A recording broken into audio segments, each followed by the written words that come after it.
And we're back, everybody. Welcome back to another episode of the 7 Figures or Bust podcast, the #1 podcast in the world for growing your insurance business.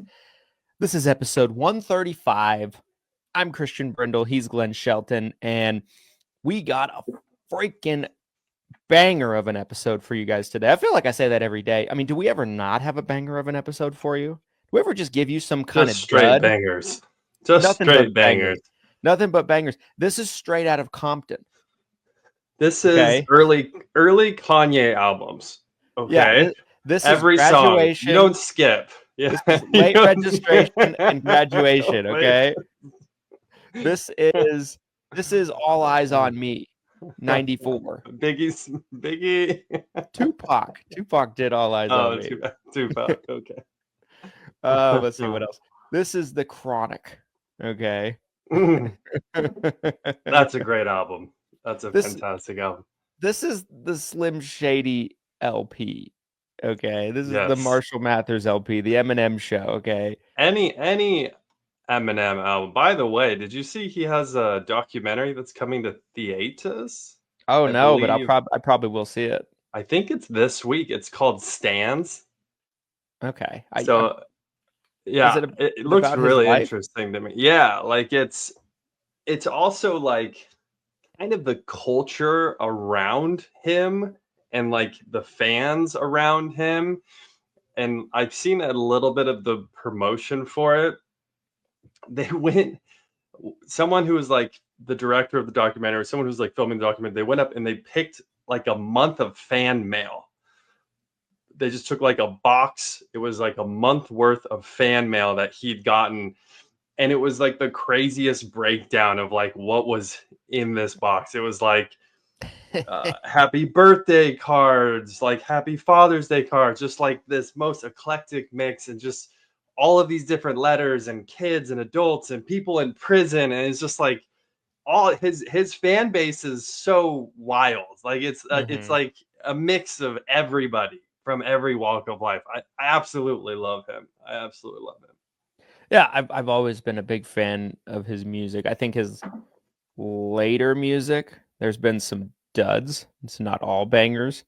There's been some bangers, not all bangers.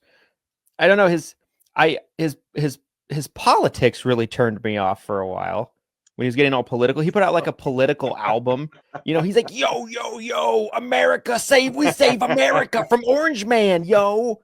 And I'm like, oh, fuck. I'm like, why are you doing this to me? I'm like taking something I enjoy and pissing on it. I'm like, yo, yo, yo, yo. Yo, yo, man, Orange Man. It's just like Eminem.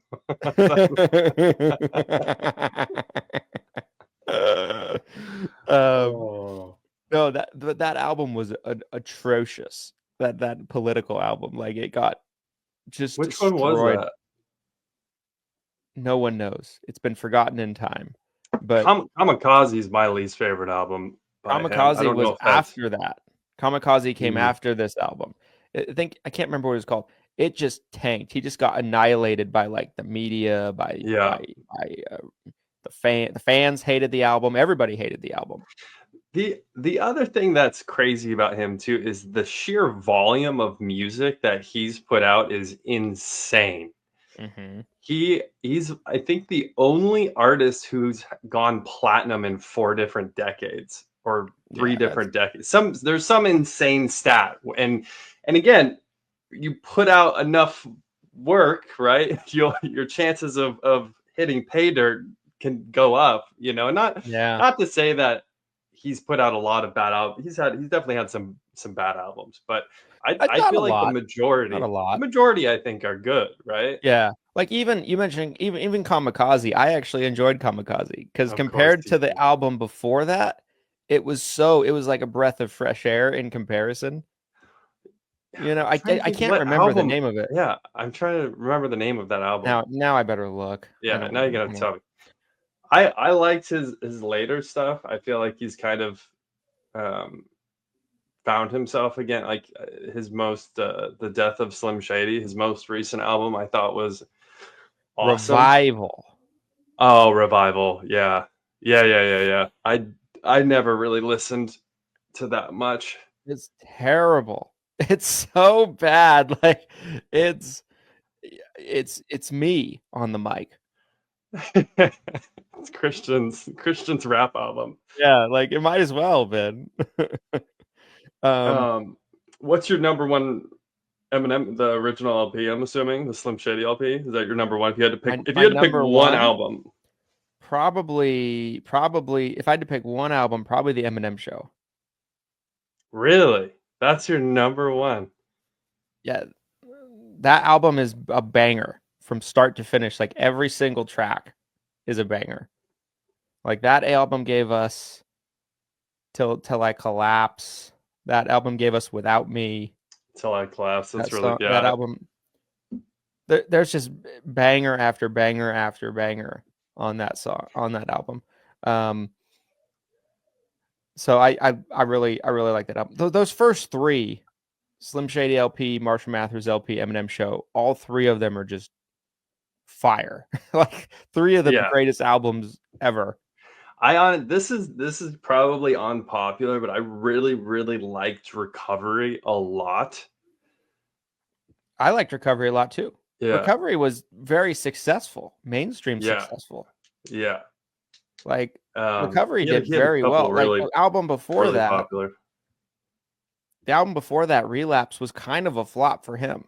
Like it still had some hits, but like it was in his standards, it was a flop. Yeah. So like Recovery was like his bounce back album where it was a good album. I actually kind of liked some tracks on Relapse. Like I didn't dislike Relapse as much as most people did. There's some good hits. I love how this started with like you talk about the album you didn't like, and now it's like the albums that weren't popular. You're saying you did like. You're like, well, I did like these. Maybe you are a stan. Maybe you are a stan after all. Maybe I am.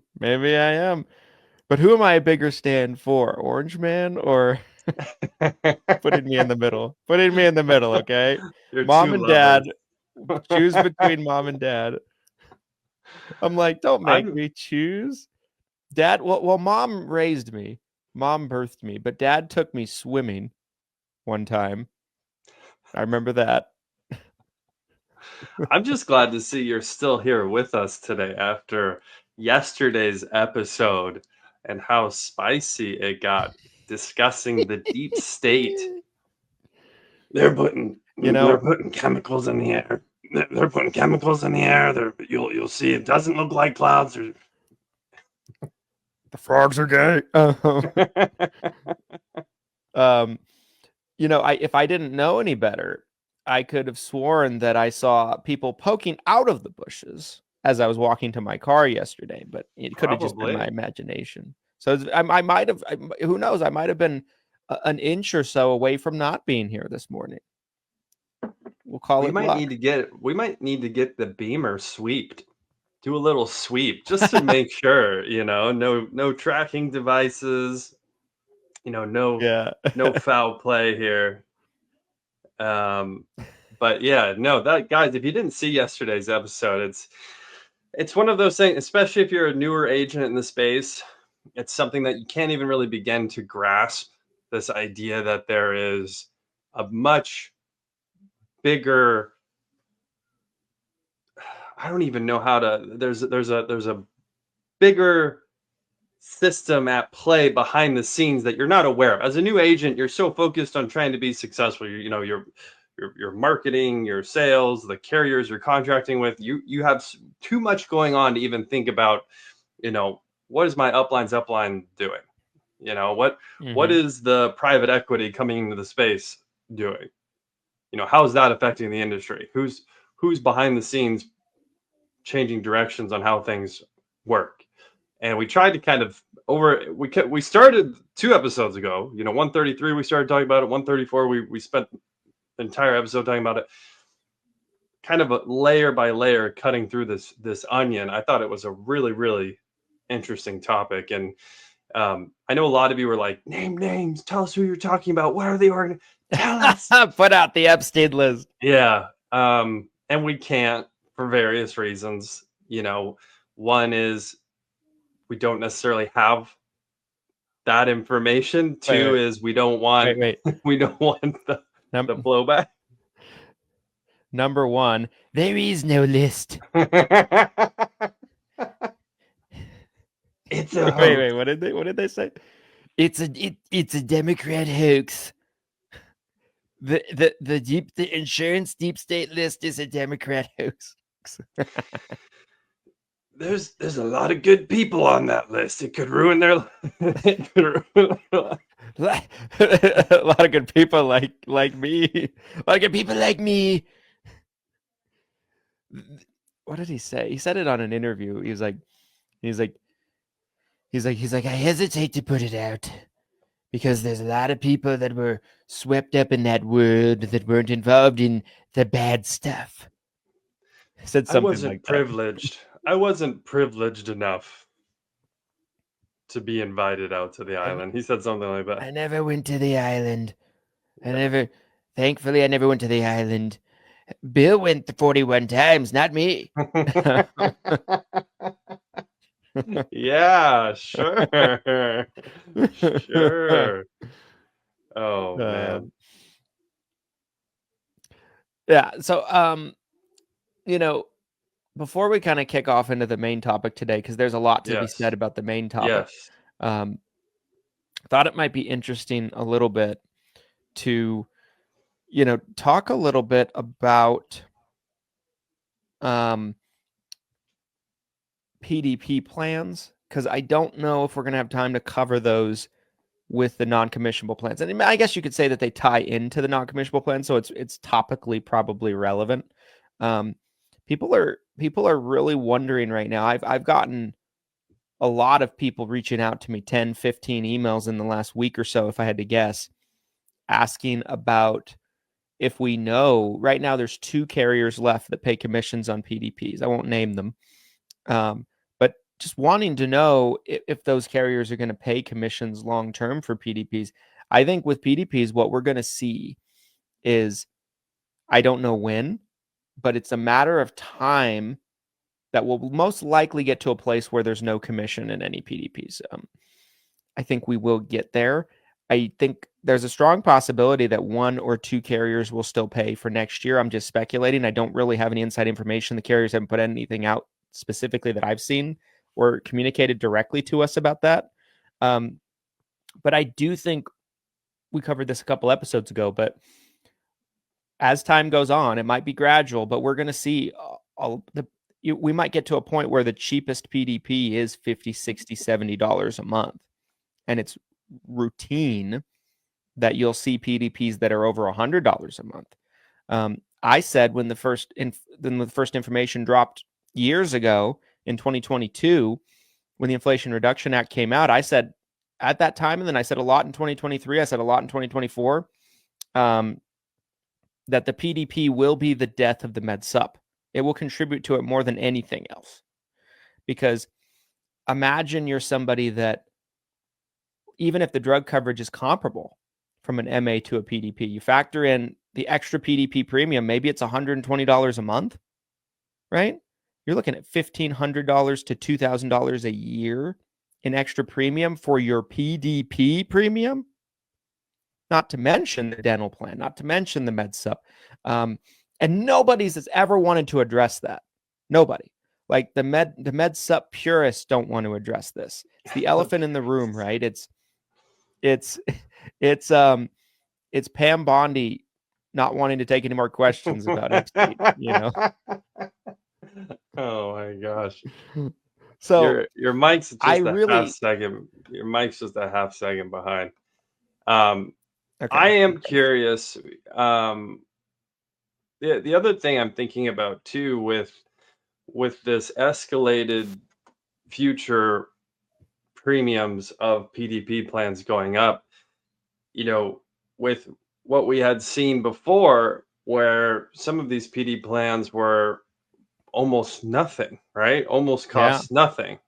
50 cents a month, whatever it was. I mean, just nothing. And there's one right now in many states that's $0. There's another one that's $5, $6 a month in a lot of places. Right. So that's been a thing. Yeah. And I think the only reason why that was even possible was CMS stepping in at the last second last year and offering up the subsidies and assistance to PDP carriers that agreed to opt in and agree to limiting their premium increases to certain amounts. What do the seniors who can't even afford a $50 premium though?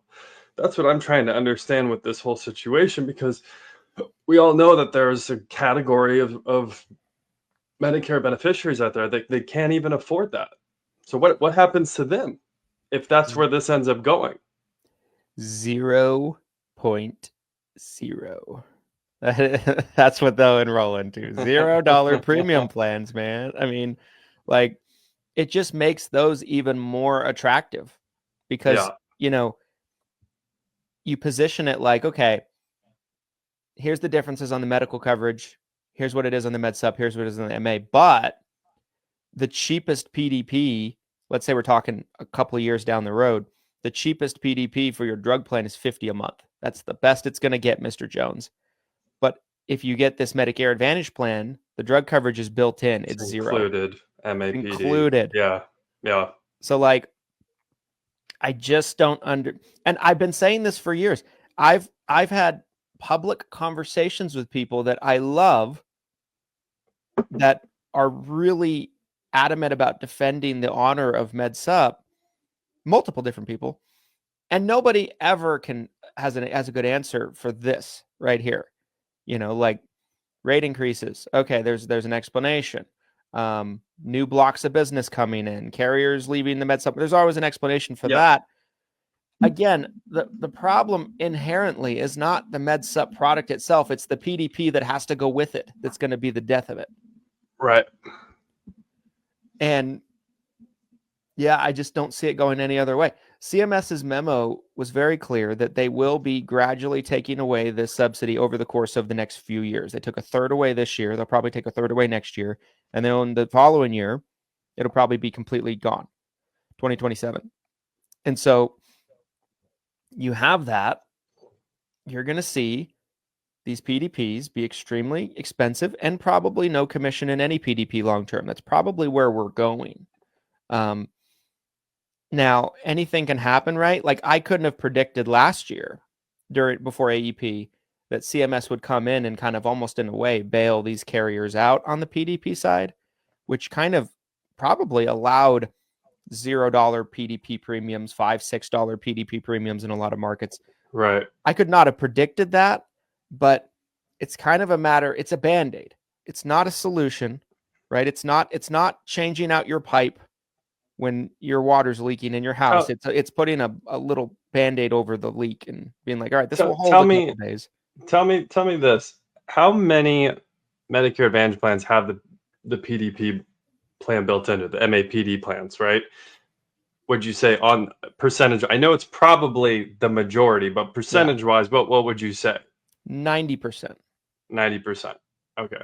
And the ones that don't, they are specialized commodity plans that are they're not made to be on their own. They're made to go with veterans benefits or TRICARE for life or something like that. Gotcha. Because that's what I was curious about, is if they're that subset of Medicare Advantage policies that don't have the PDP plan built into it. But even the MAPD plans, aren't they still going to have to deal with the inflated costs of prescription drugs? Like, the buck still gets passed along, right? So that's part of the confusion I guess I have too here, is like, prescription drugs are going through the roof, right, cost wise.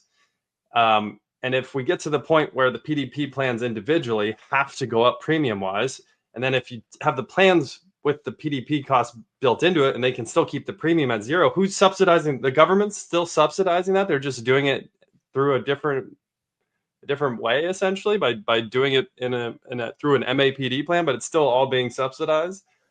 Sort of. So of course, if we dig down to the meat and potatoes of this, right, the roots, PDP plans do get some type of funding from the government aside from the assistance they're getting, right? But it's minimal. Advantage plans get significantly more, 10 times or more funding every month on a per member basis than a PDP plan gets. That being said, they still have to adjust to the increasing costs of the prescription drug claims that they're going to be paying out. That isn't going away. You're right about that. What will happen, some plans that have premiums, because there are some Medicare Advantage plans out there that charge 30 a month, 40 a month, those premiums will likely go up a little bit. But the plans that are zero will probably still be zero for the most part. And the change will be overall decretion of extra benefits, right? Like decreasing extra benefits. Like one thing we saw last AEP was dental benefits on a lot of carriers and a lot of plans got slashed. Over-the-counter item benefits get slashed. Copays go up a little bit. Max out-of-pockets go up a little bit. So truthfully, they're not as good of plans as they would have been 2 or 3 years ago. Right. But that being said, the cost has to come from somewhere. Yes. Yeah. And we'll continue to see that, at least until the carriers can kind of stabilize a little bit and figure out what they can afford to offer from an actuarial perspective. And it will take probably a few years before they get this just right. But again, right, like let's say you're dealing with a $5,000 max out of pocket. You don't have as much dental, but you have some. You don't have an OTC benefit, but it's a $0 premium. You have a $2,000 cap on your meds.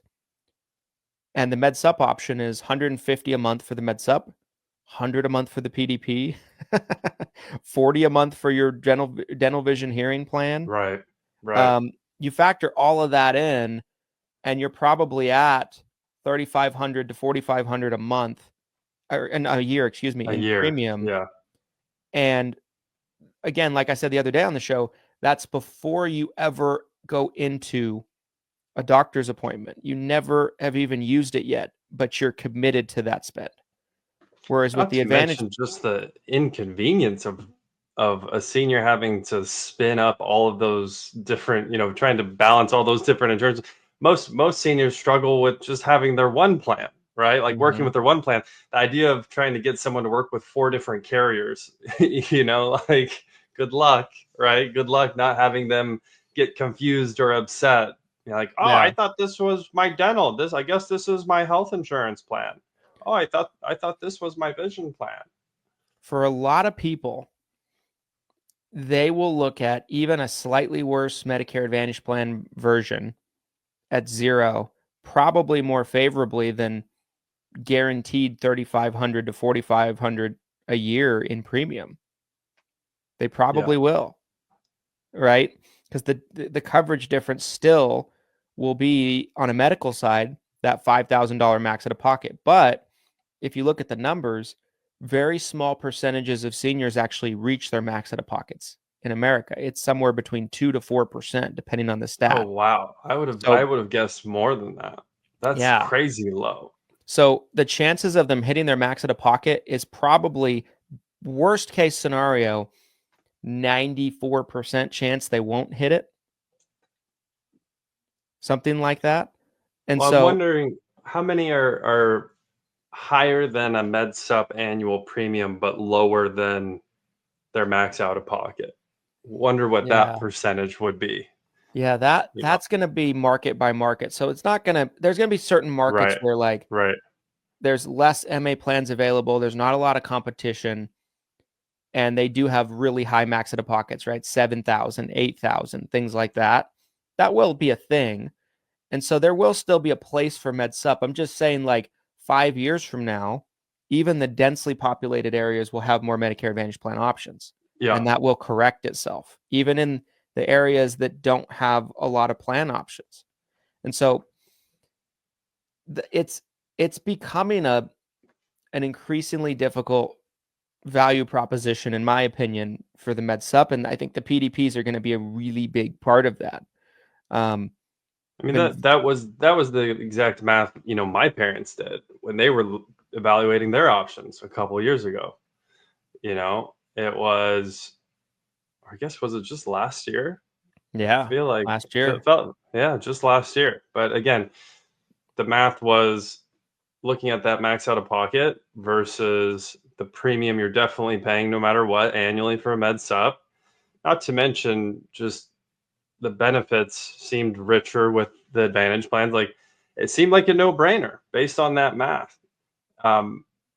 Before we get too much deeper into this, because I feel like we will cross over into Yes. non-commissionable plans, why Yes. don't you tell us, Mr. Brindle, the sponsor of today's episode? Yes. Ladies and gentlemen, sponsor for episode 135 is none other than Hire Heroes. Okay. Guys, Hire Heroes is going to be your premier solution for getting high quality and helpful and well vetted virtual assistants to come into your business and help you out get more done on a day-to-day basis. We actually have a webinar today, if you're watching this live, that is happening. What time is it happening? 12 p.m. Pacific, 3 p.m. Eastern. Thank you. So quite literally, from the time our stream ends on the podcast here today, it will be 3 hours. So 3.5 hours from this moment, we will be live on this webinar. Yes. And what we're going to be going over is how you can triple your production this AEP with the help of virtual assistants, using your time more effectively and just getting more done without you having to do everything yourself. Super excited for this training, super excited for this webinar. Hope you make time for it. If you do end up watching the replay, you probably missed it if you didn't know about it already. But that's okay. There will be future ones in the future. Don't know exactly when. That's right. And there will be another chance. But there's always a chance to reach out and get more information on your virtual assistant needs at hireheroes.com. Boom. Kaboom. I almost said it. Okay. Let's shift gears, right? I think we're at a natural point here where we can shift gears into non-commissionable plans, because I think it's super relevant to what we were talking about. So maybe we start by rewinding a little bit for those of you that might be newer to the industry. You're not following as much of what's going on. Non-commissionable plans on the Medicare Advantage side have always been a thing in our space. There's always been a list of non-commissionable plans. Funny enough, last AEP, there was people posting nonstop this list of a certain carrier, a large carrier's non-commissionable plans, and they're like fresh off the presses, new non-commissionable plans, and it was from the year before. Yeah. And everyone was like, this is new information. Oh, here's my market. I'm like, guess what? That plan's been non-commissionable all year and last AEP. Yeah. This is a year-old list. Chicken Little. Literally no new information when those posts were being made, but people were panicking as if they were like, this is new information. They didn't even realize the last year they've been surviving just fine with those plans. It's not commissionable.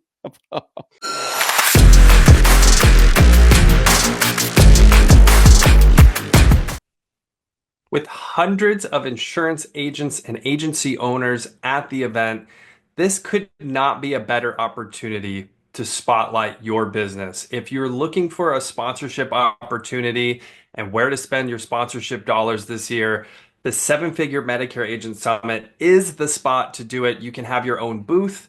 You can network with agents. This is the 4th annual summit, so there's going to be a lot of agents there and a lot of agents who are looking for help from vendors for leads, educational vendors. You could have a software tool.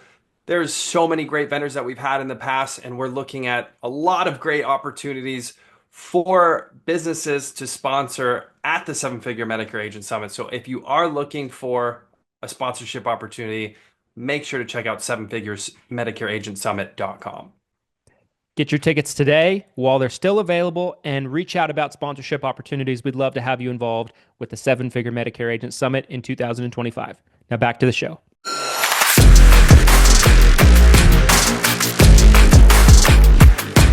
I mean, the first thought that comes to mind as we're discussing this is, and we talked about this on the show before, it was the Lead Heroes client that we had. They had ordered, I believe it was the preset appointments for AEP last year. And it didn't seem like they had any qualms with the actual presets themselves. But once the news came out about not having that, some of these plans had gone non-commissionable, and in their market specifically, they did have some of the major plans go non-commissionable halfway through AEP.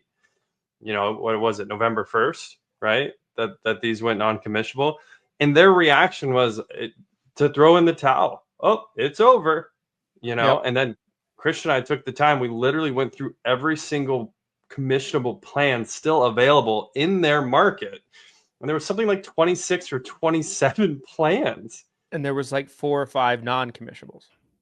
Yeah. So Even though one of them was, I think, a pretty major plan in the area, and I think that was kind of what sent the shockwave for that agent. But still, it's like they're ready to terminate their license. I mean, that was really the vibe I got from this agent last year. Yeah, and there was a lot of that last AEP. There was a lot of panic about this, and Yes. I am heavily betting that maybe not during AEP, but from now until AEP, as news comes out, there will be similar kind of panic that happens. Now, last AEP was a little bit unprecedented from the standpoint that a lot of these carriers put out some non-commissionable plans before AEP, but then they started suppressing plans, meaning that they would only pay the commissions if you did a paper app. They're just trying to make it more difficult to submit business instead of just pulling commission altogether. Or they just pulled commission altogether in the middle of AEP with like November 1st effective dates, December 1st effective dates, things like that. And then this year, in quarter one, we saw some carriers add new plans to the list, things like that. We saw a carrier put out some new non-commissionable plans, a pretty major one that are effective 9/1 going into AEP. So we saw a lot of this over the last year. We're going to probably see more. I'm expecting that the carriers will probably put out their non-commissionable plans lists over the next couple of months before October 1st, if they're going to add anything to it. Some of them, from the conversations I've had, have communicated that they're likely not going to put out any more, and they put theirs out earlier in the year. So they already kind of took care of it. But other carriers, I guess what I'm saying, the difference between this AEP and next is my anticipation is any new non-commissionable plans should be put out before AEP instead of during AEP. Yeah. Because last AEP, remember, was the first year that enrollments were being done for 1/1 effective dates where the new $2,000 prescription drug cap due to the Inflation Reduction Act was in force. And so these carriers also were trying to predict how much business they were going to be getting on certain plans and try to forecast kind of what their claim responsibility would be to cover these members. And they started seeing, middle of October, middle of November, oh, we're going to take it in the shorts if we keep getting more business for this plan. So they're scrambling to make adjustments. They didn't want the business for those plans. So that's a little bit of the background of kind of what we've seen over the past couple of years. Before we jump into like what's coming and kind of what I would expect to come with this going forward, like talk a little bit about like your perception watching this happen last year during AEP, this year, the panic, everything going on. Like what was like your thoughts when you were seeing all this unfold? Well, it's tough because this is so regionally. This is a lot of times a regional specific issue. Certainly. At ESI, we didn't experience the sort of plan changes or that some of you had to deal with surrounding these non-commissionable plans in the middle of AEP. So, but there's others, other agents that we work with that had experienced, significant change. So I think part of it is just be prepared for worst case scenario, right? Like as far as like what's coming this AEP, not saying that that's what will happen, but be prepared for it for sure. Again, the webinar we're going to be doing here in about 3 hours is to try to help you guys prepare for AEP and these types of situations that can come up. But after last AEP, there should be really no surprises. It also should be clear too that there's going to be a path forward. We had an agent, I can't remember what call it was on, where we're on so many different calls and platforms, including this podcast. But they were saying that in their local area, their region that they're marketing, that they're licensed in, that all the MA plans pulled out. There was no more MA plans. Mm-hmm. And again, kind of a weird situation, right? Where, if you're selling majority Medicare Advantage and all of a sudden, you had two or three and then they're just gone, right? And it sounded like it wasn't just non-commissionable. I think they literally these plans pulled out of the local market. So it's like, what do? You sell Medicare supplement, right? You sell Med Sup. You keep trucking, and you wait for the pendulum to swing back, and you wait for that Medicare Advantage plan to show back up, because most likely it will, right? Because that's most likely going to be the future of Medicare. So, so my first thought is, like, as we're getting into this, as we're already seeing kind of what's coming, I am still seeing that those two camps. I mean, literally, we did that episode the other day. We were talking a little bit about this, about AEP coming up, and the idea of these two camps of, like, the agent that's really scared of what's coming, they're going to just focus on retention, and then the other agent that, like, sees the opportunity, they're going to retain their clients, and they're going to add a bunch of new clients to their book. It was like the next day or within 24 hours, I saw a post and someone commented. It was like the top comment on a post about non-commissionable plans, and it was like, I'm ready to quit this industry. That was like the top, and then the top comment underneath that comment was, all I see is opportunity from another agent. And I'm like, there it is. I'm like, that's the dichotomy of what we're experiencing right now as an agent community. Is like, seems like half of us are ready to self-terminate our licenses, and the other half are like, okay, this is, the water's a little choppy right now, but nothing that I can't navigate, Yeah. I mean, and I know, we're going to shift gears into this next, but, like, what we're going to see with the plans that went non-commissionable, it's starting to kind of come to light, right? Yeah. As some carriers are putting out their first looks and kind of releasing information about plans that are not going to be renewed next year. It's looking like a lot of the plans that went non-commissionable earlier this year or last AEP are going to be terminated and not renewed. Not surprising for 2026. And so what that tells me is, let's say we had a non-commissionable plan list that was this big. Let's say, if you can see my, this is my analogy. Okay. After last year, it went to this, right? Now, a lot of these plans are going to be termed. So it's going to go back down to this, right? So, right. You probably won't run into as many suppressed plans, non-commissionable plans. It depends on your market, of course. This isn't going to be a blanket statement, but in a lot of areas, because a lot of those plans are not going to be renewed, because the plan for that carrier all along was to not renew that plan. That was their plan, right? But by the time they started to see kind of the forest through the trees, it was already too late. They were already committed to those plans for 2026. So what's the next best option? Slow enrollments. Stop enrollments if you can. Get as few people on those plans as possible, because anybody that gets enrolled is going to be a member that's going to be losing their plan in a year, right? So what that tells me is amazing.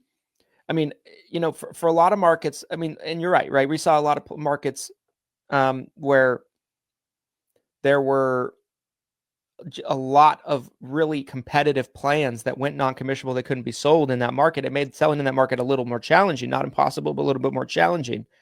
A lot of markets that had that situation last AEP will probably see a lot of those plans just be done away with this AEP, and you'll have a higher percentage of plans available in your market that can be sold, right?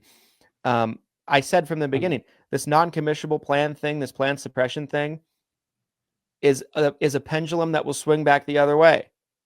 If those plans got terminated, that means those seniors have to move to a new plan, right? Exactly. So, I mean, what last year's frustration could turn into this year's, pay dirt. I mean, you could absolutely cash out on those non-commissionable plans that may have screwed you over in your local market last year. Not to mention too, we talked about this before, but some of these markets had an insane number of plans. It just wasn't sustainable. Like the Houston market having over 100 different Medicare Advantage plans. Like, what? Are you serious? Like, what are we doing? Like, what are we doing? Nobody needs or wants 100 options for a minute. That's insane. Like, what are we doing? I'm so glad you brought that up because you're so right. It just hit it right on the head. There were a lot of markets that just had an abundance of plans, an overabundance, right?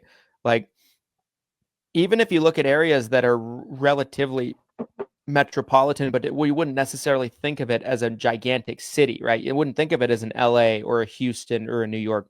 Like Salt Lake City is a great example. We have way too many plans here in Salt Lake. It's ridiculous. Like when I came into the market, there was 8 or 9 Medicare Advantage plans to choose from total, like all carriers put together, everything like that. And now there's probably 30 or more, right? Most carriers have 5, 6, 7 options. I'm like, do you really need 6 plans? Like, there's no way. What's the point? And I think a lot of carriers in this new model in particular are now starting to see that we're better off consolidating plans. Yes. And focusing on a couple of different plans, making them really good instead of 6 different plans. And there's no way we can sustain all 6 that all do something different. Not to mention just the confusion among agents and seniors when you have that many plans. Like the average agent is probably not going to be competent enough to know, okay, I'm contracted with these 6 carriers. I've got, 56 plans between these 6 carriers that I can offer. And I understand all the differences between, like, no, I don't believe that for a second, like less is more for sure. Yeah.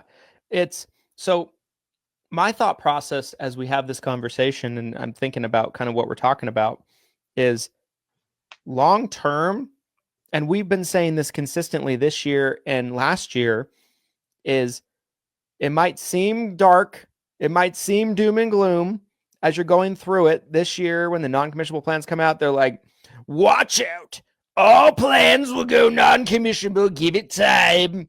You're seeing those posts go out and stuff like that. Guess what?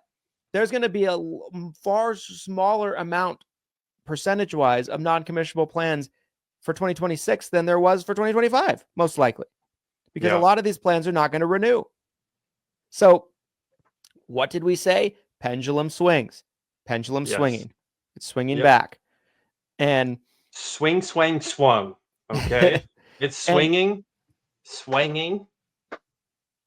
And it's a better long-term end result for the carriers in this new model, for the members. Less plan options is usually better when there's an influx of plans. I think if you only have 1 or 2 plans, that's bad because there's not competition, and that can be a negative in the other way. But you're better off having 10 to 15 plans rather than 50. Yes. So that's better for the senior. It's better for the client, and it's better for the agent, like Glenn said. New agents that are getting into the business, that are, trying to get their feet wet. It's tough to learn 95 plans. Yeah. Like, okay, all right. So this one, this one has the gym. This one doesn't have the gym, but it has the LTC. Like, exactly. The carrier product training.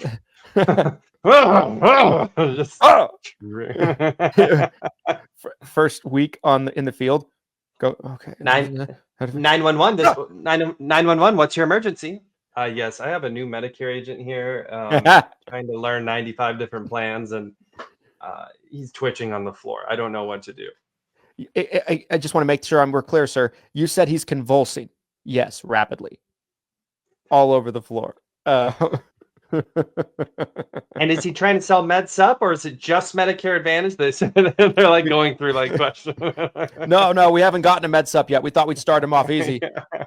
But apparently that was, sir, that was wrong. we're gonna have to resuscitate him now. Send the medics. I think so. I think what was most frustrating for a lot of agents last AEP was the fact that a lot of this information came in the middle of it. Yeah. So sure.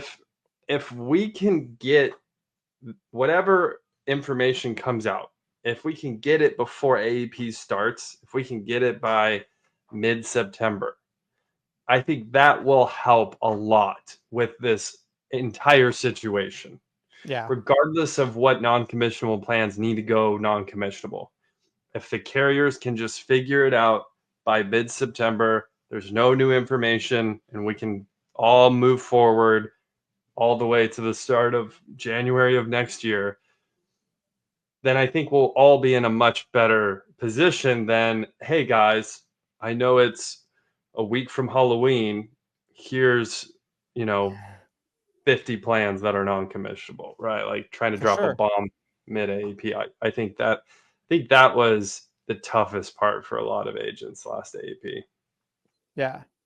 And I think there was a lot of feeling from a lot of agents that like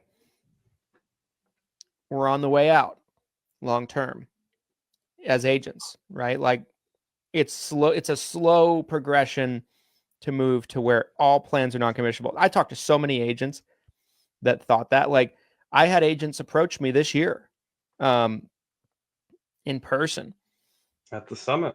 Yeah, and other events too. It wasn't just one person, but ask me questions like, is it long term? Are we going to get to a place where there's no commission in Medicare Advantage anymore? I heard that question multiple times this year, and I was like, one question in particular was like, is that why people are wanting me to cross sell? Is that why people are advising me to cross sell? I'm like, no. I'm like, you're missing the point altogether. And no, that's not what I believe is going to happen.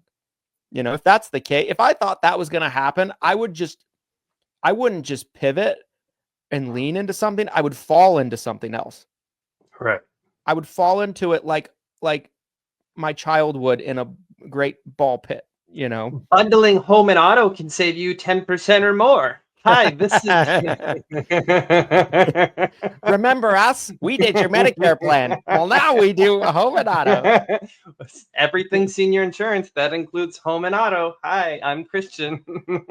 And we don't just service seniors, even though it says we do. Mostly seniors, but we could also help your kids and grandkids.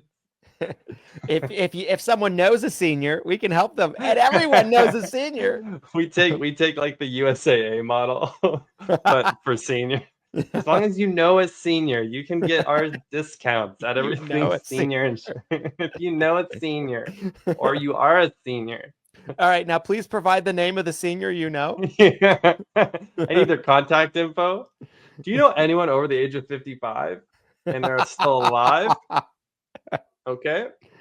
But there were, we were joking about it, but I've seen the posts, I've seen the communication from agents who have literally said stuff like, time to focus exclusively on life insurance, you guys, like stuff like that, where people have put that messaging out there of time to completely do something different because this whole thing's dying.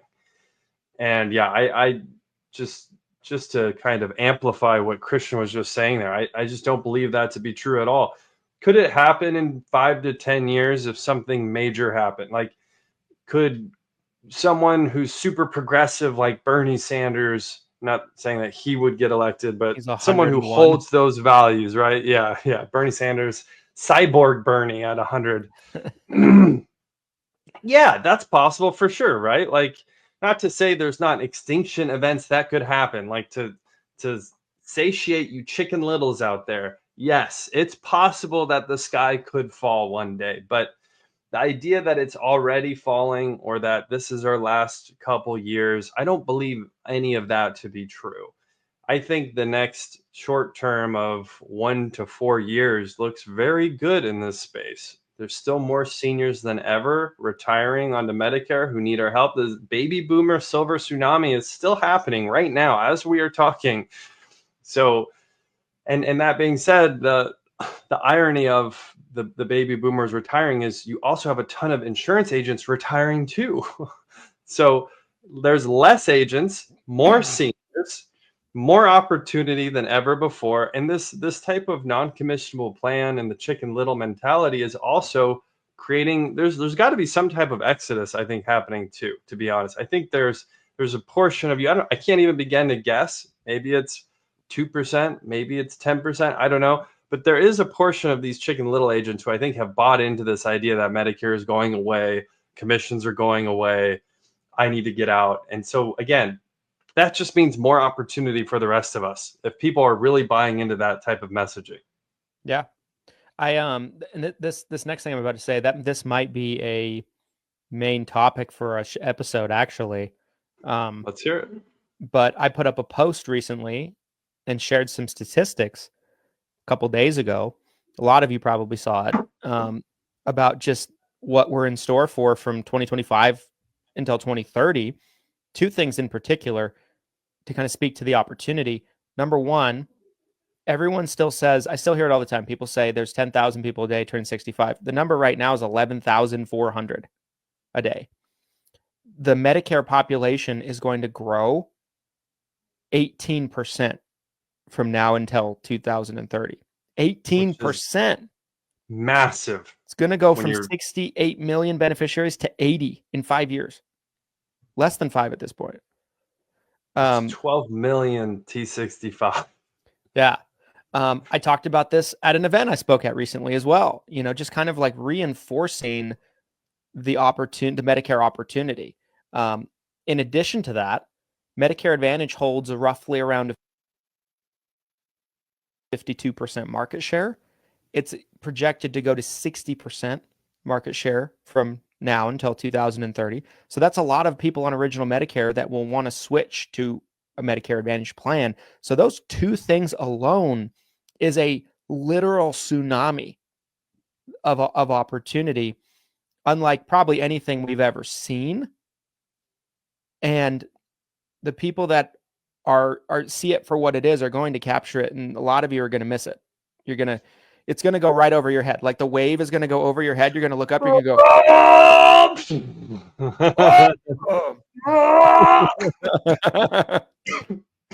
Yeah. It's not even going to hit you. It's just going to go completely over you. It's going to be like a floating pile of water that just goes right over you. Just get tumbled in the wave. It will just.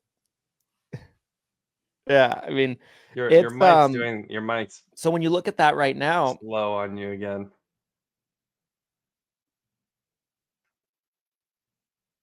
Yeah, I mean, I feel like there was a Taco Tuesday back in the day where we tried to do math of, projecting how many seniors coming in versus roughly how many Medicare agents there are. And like, if you were to divide, I mean, how many Medicare agents, just humor me here as kind of a last minute cap on this topic. What, 50,000, 100,000 Medicare agents? I don't think there's more than 100,000 if I had to guess. I think there is, because Integrity gave us a number of how many they had at one point. Yeah, but how many of those are actively writing business? That's almost impossible to really, I think, quantify. But if you're just talking about like licensed and certified, AHIP certified. Like obviously you could say over the past 10 years, there's been 500,000 insurance agents, like Medicare insurance agents. But you and I both know probably only 20% of those are actually writing any policies, right? If that, right. So that's where I could see there's 100,000 agents who've like at least written a handful of policies over the past 12 months. That would be my guess. If you're talking about like active, everyday, active agents, full time, this, yeah. I think if you're talking about those people, I would think 50,000 is a realistic number. Let's say 100,000. Let's say there's 100,000. Yeah, there's probably not. I think that's I think that's a gross overestimated number of how many active Medicare agents there are. But let's, for the sake of it, so you talked about over the next 5 years, 12 million, and then I mean you could probably double that if you talk about people that just need to switch plans. They need to get off meds up.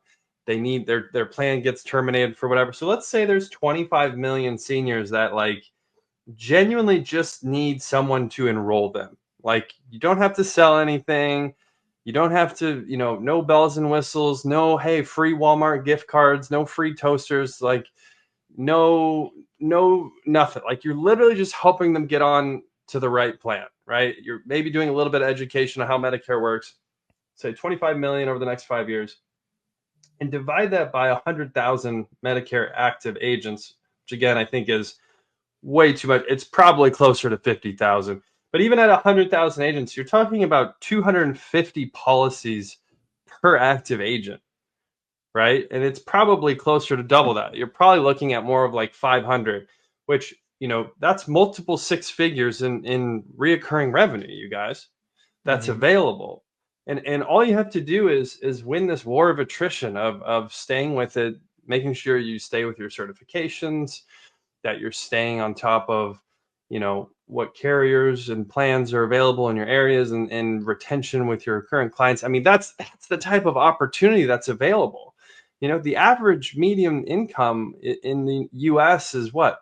47,000, 55,000. I mean, it's somewhere right in between there. So, I mean, for a lot of people, this is a life-changing opportunity that is available. You could come in right now as a brand new agent, stick around for 5 years, and then you could have multiple six figures in reoccurring revenue. Yeah. Yeah, I totally agree. I mean, I'm looking at it from the perspective of, this for ESI, like, this is the time for us to really just clobber everyone else. It's clobbering time. It's clobbering time.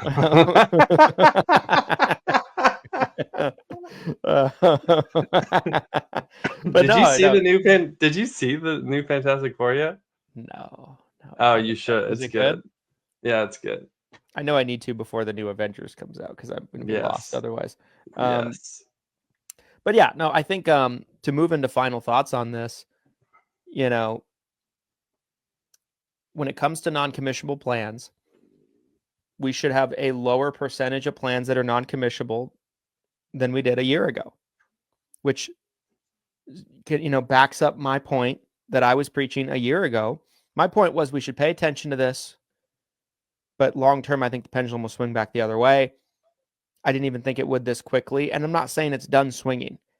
It's going to swing in multiple different fashions and, plan disruptions, everything like that. But this just speaks to that there was a plan all along, and the plan was to get rid of these plans. And so, but if you're a carrier, you're stuck with the plan for the entire year once you've committed to it. So we just saw a little bit of unorthodox ways of trying to prevent the enrollments. But yeah, I think all in all, it's a good thing for agents. Some of you might have to rewrite a lot of people. You might have a lot of people that get canceled that were on some of these non-commissionable plans. So you might have some work cut out for you. But for some of you, you might also be able to seize on a lot of opportunity for that same reason. So yeah, those are my final thoughts on episode 135. Yeah, guys, I'm getting excited about this AEP. I really am. I think I see just a lot of opportunity. I see a lot of opportunity for us internally here at ESI. I see a lot of opportunity for, our other agent partners at Hire Heroes and Lead Heroes. And I think that they're, again, just to kind of reiterate what I just said a moment ago. I mean, if you can just hang around, similar to what the old guard did, right? You can be your own old guard. You can be your own old guard. Is just hang around and win the war of attrition. Like, literally, you could be an average or even a below average agent when it comes to your ability to produce policies. And if you can just hang around in the industry and stay active, you will fall backwards into hundreds of Medicare clients. I really genuinely believe that statement to be true. And I feel like I've seen that over the past decade of being in this space. You don't have to be the best salesperson. You don't even have to be a salesperson. And if you just hang around and do what needs to be done, you will find your book continue to grow and the reoccurring revenue that comes with that. So, I'm excited. I see opportunity for this AEP. Those are my final thoughts on today's episode 135. And I'll see you guys on the webinar. 3 hours right now. Yes. Be there. Hope to see a lot of you guys on the Hire Heroes webinar later today. Again, there's a link in the comments if you're watching the live stream. For those of you that did watch live, whether you watch the replay, regardless of what platform that you consume today's show on, we certainly appreciate you making it all the way to the end. You are fantastic. You're a fantastic 4. Yeah, there's probably more than 4 of you, I'd hope. Now we're getting sued for using a trademark name. Definitely appreciate you guys that are watching all the way to the end. Whatever platform you're consuming today's show allows you to do, we'd certainly appreciate engagement, comments, subscribing to the channel, liking it, giving us a 5-star review on audio-only platforms. And until next time, guys, we'll be back with another episode soon of the 7 Figures or Bust podcast. Here's to your massive success, and we'll see you on the next one. Thanks, everybody.